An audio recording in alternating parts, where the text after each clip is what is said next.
এজন্য নওজোয়ান, আজ তোমরা ভুলে গেছো, আজ নারীর ফাঁদে জীবন দিয়ে দিছ, উলঙ্গ ছবির কাছে জীবন দিয়ে দিছ, মোবাইলের নর্তকীর কাছে জীবন দিয়ে দিছ, একটা সামান্য মেয়ের কাছে নিজের জীবন শেষ করে দিছ। ছি ছি ছি, পুরুষ এত কাপুরুষ হয় না।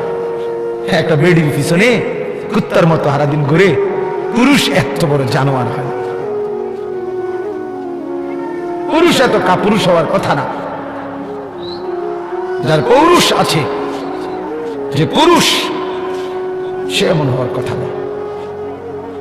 কিন্তু আজকে আমাদের সন্তানদের আকসার এই মোবাইলে আসক্ত যত ছেলে পেলে, এর মূল কারণ নারীতে আসক্ত। এটার অপর পিঠে এটাই রেজাল্ট। আপনি খোঁজ নিলেন, ও আজ মনে দুইটা একটা দরকারি কোনো কাজ করে 10 মিনিট 5 মিনিট, আর যে সারা দিন রাত এটা টিফে কিটা করে বেডিসা, নারী দেখে, ছবি দেখে, নাচ দেখে, নাটক দেখে, সিনেমা দেখে, অশ্লীল ছবি দেখে, নারীকে নিয়েই ব্যস্ত থাকে। নাইলে আপনি বন্ধ করে দেন, এক সপ্তাহ নারী ছবি মোবাইলে না আসা বন্ধ হয়ে যাক, যে কোনোভাবে ফেসবুক কোন আর ইউটিউব কোন কিছুতেই নারীর ছবি আসে না। এক সপ্তাহের জন্য দেখবেন হাজার হাজার লাখ লাখ বড় মোবাইল, এগুলা দিয়ে মানুষ কটকুটি খাবে, কটকুটি সম্পাপ্পি খাইবে, সম্পাপ্পি ছিল সাদা সাদা সম্পাপ্পি, এই কটকুটি, অথবা পেঁয়াজ বেছে, বাঙালি মাল বেছে। এই জন্য এটা দরকার। প্রিয় বন্ধু, প্রিয় বাবা, বোঝা উচিত একজন নারী অস্বীকার করার কোনো বিষয় না। পুরুষ যেমন আল্লাহর সৃষ্টি, নারীও আল্লাহর সৃষ্টি।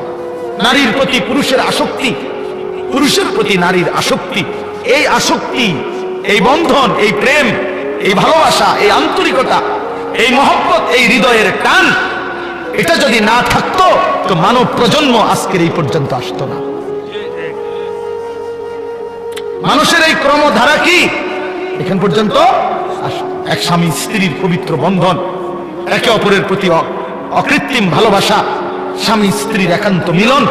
তো এইটুকুর বরকতে মহান আল্লাহর ইচ্ছায় প্রজন্ম এভাবে আগাইছে। তাহলে এটা তো দূষণীয় না, হালাল যেটা সেটা তো দূষণীয় না। রাসূলুল্লাহ সাল্লাল্লাহু আলাইহি ওয়াসাল্লাম বলছেন, পবিত্র স্ত্রী তার মুখে যদি কেউ খাবারের লোকমা তুলে দেয়, হাত্তা লোকমাতা ফি ইমরাতিহি, নবীজি বলছেন কেউ যদি তার হালাল স্ত্রীর মুখে এক লোকমা খাবার, একটা রুটি, সামান্য একটু খাবারও তুলে দেয়, আল্লাহ রাসূল সাল্লাল্লাহু আলাইহি ওয়াসাল্লাম বলছেন আল্লাহ তাআলা তাকে আল্লাহর রাস্তায় সাদাকা করার সওয়াব দান করেন। নবী সাল্লাল্লাহু আলাইহি ওয়াসাল্লাম বলছেন ওয়াফি বুদআই আহাদিকুম সাদাকা, পবিত্র স্বামী স্ত্রী যদি মিলিত হয় তো আল্লাহ তাআলা সেখানেও সাদাকার সওয়াব দান করে।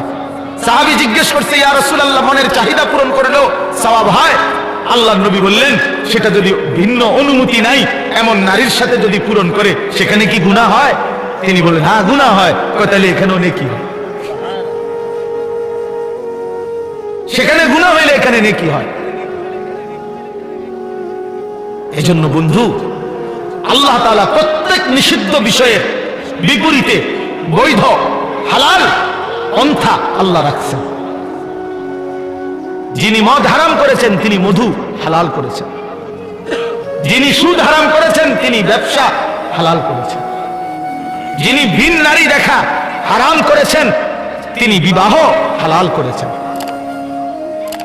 এমন কোনো বিষয় নাই বান্দার যেটা চাহিদা আছে অথচ সেই চাহিদা পূরণের বৈধ কোনো পন্থা আল্লাহ দেন নাই। খোদার কসম, এমন চাহিদা মানুষের মধ্যে নাই, এটা হতে পারে না। কারণ প্রতিটি চাহিদাও দিছেন আল্লাহ, সেই চাহিদা পূরণের হালাল পন্থা নির্ধারণ করে দিয়েছেন, সেটাও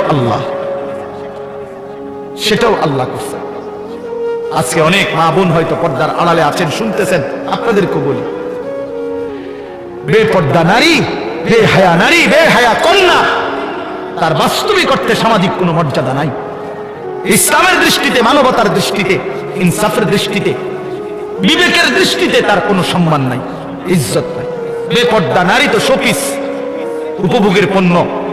বেপর্দা নারী তো প্রদর্শনের বস্তু, যে নিজেকে প্রদর্শন করে বেড়ায়। আল্লাহ তাআলা আমাদেরকে মাফ করে দেন। আল্লাহ আমাদের মা বোন, আমাদের কন্যা, যে সমাজের নারী বেপর্দা হয়, বিশ্বাস করেন ওই সমাজের সবচেয়ে বড় বিপদ হলো হালাল এবং পবিত্র পন্থা, হালাল এবং পবিত্র বিবাহ এবং হালাল এবং পবিত্র মানব প্রজন্ম তছনছ হয়ে যায়। আজকের ইউরোপ এই ব্যাধিতে আক্রান্ত, যখন অবাধ যৌনাচার, নারী পুরুষের অবাধ সহজ করে দিছে, আজকে তাদের বৈধ সন্তানের চাইতে অবৈধ সন্তানের পরিমাণই বেশি। আল্লাহ আমাদের সমাজ, আমাদের বংশধর, আমাদের প্রজন্মকে জিনা, ব্যভিচার, বেহায়া, বেপরদিগি, বেশরম এই জিন্দেগি থেকে হেফাজত করেন। বলেন আমিন। চলেন আমি আমার কথাটা শেষ করে দিই। তো আল্লাহর নবী সাল্লাল্লাহু আলাইহি সাল্লামের স্ত্রী, ইনি সবচেয়ে বেশি সহযোগিতা করছেন নবীজিকে। 25 বছর বয়সে নবী সাল্লাল্লাহু আলাইহি সাল্লাম আকে বিয়ে করছেন। আর নবীজির বয়স যখন 50, তখন খাদিজা রাদিয়াল্লাহু তাআলা আনহা ইন্তেকাল করছেন। এই 25টা বছর নবীর যৌবনের মূল সময়ে তিনিই ছিলেন নবীজির স্ত্রী। এবং 40 থেকে 50 নবুয়তের এই 10টা বছর পরম যত্নে আল্লাহ নবীকে আগলাইয়া রাখছেন আম্মাজান খাদিজা, নবীজির স্ত্রী। অনেক বেশি সহযোগিতা করছে, নিজের জান মাল, নিজের সবটুকু ভালোবাসা, সহযোগিতা মক্কায় সবচেয়ে বেশি দিচ্ছেন এই স্ত্রী খাদিজা রাদিয়াল্লাহু তাআলা আনহা। এজন্য আল্লাহও তাকে সম্মান করছেন, কারণ এই গোটা কায়নাতের মধ্যে সর্বপ্রথম কালেমা ওয়ালা এই স্ত্রী খাদিজা রাদিয়াল্লাহু তাআলা আনহা। নবীর হাতে প্রথম কালেমা গ্রহণ করছেন, নবীজির দ্বীনের কাজে প্রথম সহযোগিতা করেছেন এই নারী খাদিজা রাদিয়াল্লাহু তাআলা আনহা। এজন্য নারী প্রথম কালেমা গ্রহণকারী, নারী প্রথম দ্বীনের কাজে সহযোগিতাকারী, প্রথম সহযোগিতাকারী। আল্লাহ তাআলা আমাদের নারীদেরকে এমন তৌফিক দান করেন।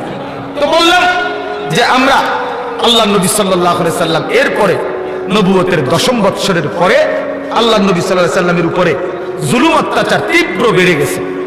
নবীজি পার্শ্ববর্তী তায়েফ নগরীতে এরপরে গেছেন কালেমার দাওয়াত দিতে। 11 বছরের সময় সেখান থেকে একটা লোকও কালেমা গ্রহণ করে নাই। নবীজি ফিরে চলে আসছেন। তায়েফের কাফেররা পাথর মেরে অকাতরে আল্লাহ নবী সাল্লাল্লাহু আলাইহি সাল্লামকে বিতাড়িত করে দিয়েছে। নবীজি রক্ত মাখা দেহ নিয়ে মক্কায় ফিরে আসছেন। এই সংক্ষেপ কথা হলো, নবীজি যখন তায়েফ থেকে ফিরে আসছে, তখন মক্কাবাসী নবীজিকে খুব বেশি বিদ্রুপ করছে যে মুহাম্মদ, আজকে 11টি বছর তুমি আমাদের দ্বারাও নির্যাতিত, আমরাও তোমারে বিতাড়িত করলাম, আবার তুমি তায়েফ গেলা, তায়েফেও কেউ তোমার কালেমা গ্রহণ করলো না, বাচ্চারাও তোমারে শেষ পর্যন্ত পাথর মারলো। এখন তুমি যে বলতেছো তোমার আল্লাহ আছে, আল্লাহ তোমারে ভালোবাসে, আল্লাহ তাআলা তোমারে মহব্বত করে, তোমার ইজ্জত কই, সম্মান কই, কই তোমার আল্লাহ? এইভাবে বিদ্রুপ করলে, ব্যঙ্গ ঠাট্টা মস্কারি করতে লাগছে। তখন আমি শুধু এই কথাটা বলতে চাচ্ছি, তখন আল্লাহ নবী সাল্লাল্লাহু আলাইহি সাল্লামকে আল্লাহ তাআলা তায়েফের ময়দান থেকে ফেরত আসার পর মক্কাবাসী যখন চূড়ান্ত ব্যঙ্গ বিদ্রুপ ঠাট্টা করছে, তখন আল্লাহ তাআলা হযরত জিবরাইল আলাইহিস সালামকে পাঠিয়ে বুরাকে চড়িয়ে আল্লাহ তাআলা নবীজিকে আরশে আজিমের মেহমান বানাইছেন, মেরাজে নিয়ে গেছেন। আইনা বলছেন, বন্ধু, জগৎবাসী বলছে আমি নাকি আপনাকে ইজ্জত দেই নাই, সম্মান দেই নাই, ভালোবাসি নাই। চলেন বন্ধু, আজ আপনাকে আমি এমন জায়গায় আনলাম, এবার আপনি শুধু শুনে নেন। আপনাকে এখন আমি যে আরশে আজিমের উপরে আয়না দাঁড় করাইলাম, আপনার কদমের নিচে আমার গোটা সৃষ্টি, আপনি আমার সমস্ত সৃষ্টির ঊর্ধ্বে উপরে শুধু আমি আল্লাহ, আর কোন সৃষ্টি নাই।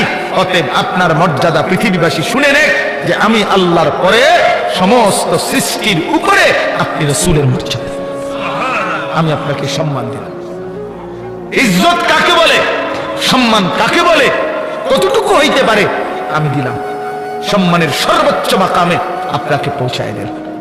আল্লাহ নবী সাল্লাল্লাহু আলাইহি সাল্লাম মেরাজে গেলেন, এই মর্যাদা পেলেন, আল্লাহ তাআলা আদর করলেন, কথা বললেন, পরম মমতায় বন্ধুর সাথে একান্তে সাক্ষাৎ দিলেন। এই পুরা পর্ব শেষ হওয়ার পর আমি শুধু যে একটা কথা শুধু বলে শেষ করতে চাচ্ছি, প্রিয় বাপ আমার, বন্ধু আমার, আজকে এই রাত গভীরে শুধু মনে রাখেন, নবীজি সাল্লাল্লাহু আলাইহি সাল্লামকে আল্লাহ তাআলা মেরাজে সর্বশ্রেষ্ঠ মর্যাদা, শ্রেষ্ঠতম স্থানে নিয়েছেন। তো সেদিন আল্লাহ নবী বলছিলেন, আল্লাহ মাওলা, আপনি তো আমার ইজ্জত দিলেন, সম্মান দিলেন, মর্যাদা দিলেন, আপনার কাছে আনলেন, আরশে আজিমের মেহমান বানাইলেন। এখন আমি তো আবার ফিরে যাব জমিনে। জমিনে তো আমার উম্মত আছে, ওরা তো গেলে জিজ্ঞেস করবে আপনি আমার উম্মতের জন্য কি দিলেন। আমার আবু বকর তো নিচে আছে, ওমর, ওসমান, আলী, আমার ফাতেমা, আমার হাসান, আমার হুসাইন, আমার সাহাবীরা। তা আপনি আমার উম্মতের জন্য কি দিলেন? আমি তো আমার সম্মান দিলেন।